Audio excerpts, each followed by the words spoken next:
Okay, meron daw, nag-grade daw yung mga NBI sa atin, sa Quiapo. Kailan? Nung isang linggo. Oh, okay. Nag-grade. Kasi ang dami nagtitinda ng mga peke. Sabi rin doon sa ano mo yung tinda niya? Mga peke yan. Ba hindi ko niya? Sabi ng tindera, puro local to, made to, locally made.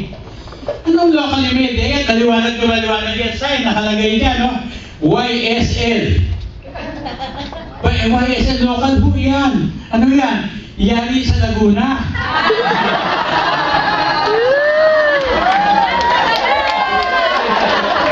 Pwede nga, yan, isa-isa yan. Nakalagay, DKNY. Bayan, stateside yan. Hindi ba yan, local po yan. Ano yan? Sabi yan, Divisoria ho, kanto ng Ilaya. Yung isa niya, ano yan? Bakit yan? GQ. Yan, direct na doon na US yan. Ba hindi ho niya? Yan ay galing Quiapo. Quiapo ang GQ. Tapos nakita yung polo shirt. Ayan, ang guaranteed na hindi, talaga hindi local yan. Merong buhaya rito eh. May buhaya. Ba hindi ho local ho yan? Saan galing yan? Sa Congress ho.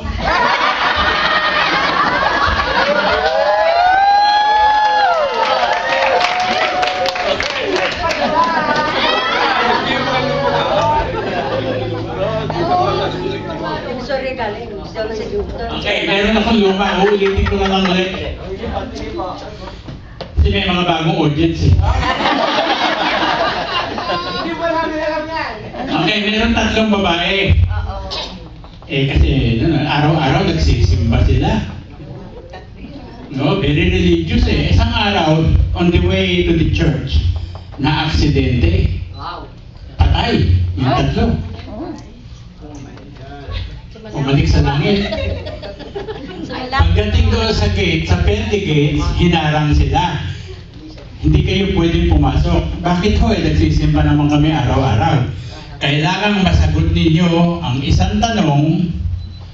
Pag tama ang sagot ninyo, bubukas yung gate, kakanta yung mga anghel, pasok na kayo. Okay, what's my question? Sabi ng isa. Okay, who was the first man created by God? Oh, that's easy. Adam. Bumukas yung gate. Kumanta yung mga anghel. Pasok na siya. Babay doon sa 2. Yung pangalawa ngayon. What's my question? Who was the first woman created by God? Oh, that's easy. Eve. Bumukas yung gate. Pasok na rin siya. Kanta yung mga anghel, babay na rin. Yung pangatlo ngayon. Okay. What's my question? Sabi niya. Okay, what were the first words that Eve said to Adam? What is that? Boy, that's a hard one. Bumukas yung gate.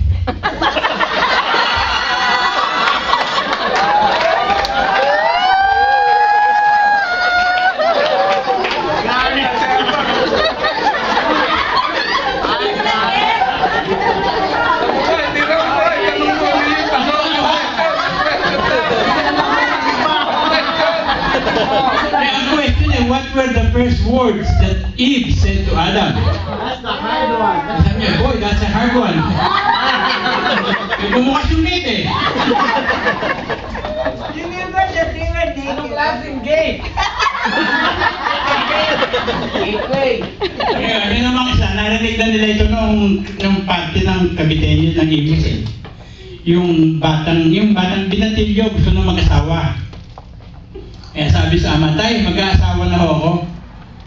Oy, yung pag-aasawa ay hindi parang kaning isusubo na iluluwa pagpapasok. Oo, itay. Naiintindihan mo ba yung pag-aasawa? Oo. Naiintindihan mo ba yung for better or worse? Ba, oo, yan kayo yung mahirap at maginhawa kami magsasama, magtutulungan. Naiintindihan mo ba yung for richer, for poorer? Parang gano'n na rin mo yun. Kaya may pera kayo wala, kami magtutulungan. Naiintindihan mo ba yung till death do us part? Oh yeah, alam na alam ko yun tayo. Ano ibig sabihin nun? Wala kang bunutan hanggang hindi patay.